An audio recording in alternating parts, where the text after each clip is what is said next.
యనమలకుదురు గ్రామంలో ఎలాంటి అనుమతులు లేకుండా అక్రమంగా ఇసుకను రవాణా చేస్తున్న 3 ట్రాక్టర్లను పోలీసులు పట్టుకుని సీజ్ చేశారు. పెనమలూరు పోలీస్ స్టేషన్ పరిధిలోని యనమలకుదురు గ్రామంలో ఎలాంటి అనుమతులు లేకుండా అక్రమంగా ఇసుకను రవాణా చేస్తున్న 3 ట్రాక్టర్లను పోలీసులు పట్టుకుని సీజ్ చేశారు.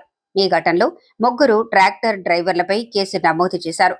విశ్వసనీయ సమాచారం మేరకు పోలీసులు యనమలకుదురు గ్రామంలో తనిఖీలు చేపట్టగా అక్రమ ఇసుక లోడుతో వెళుతున్న 3 ట్రాక్టర్లు పట్టుబడ్డాయి. ఈ వాహనాల రవాణాకు సంబంధించి విచారణ చేపట్టగా ఎలాంటి అనుమతులు లేకుండా అక్రమంగా ఇసుకను తరలిస్తున్నట్లు గుర్తించారు.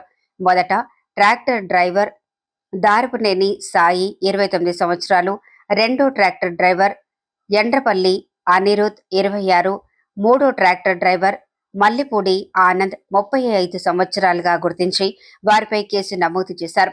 అక్రమ ఇసుక రవాణాకు ఉపయోగిస్తున్న 3 ట్రాక్టర్లను సీజ్ చేసి తదుపరి చర్యల నిమిత్తం సంబంధిత గనులు మరియు భూగర్భ వనరుల శాఖ, జియాలజీ కార్యాలయం, మచిలీపట్నం అధికారులకు సమాచారం అందజేసినట్లు తెలిపారు.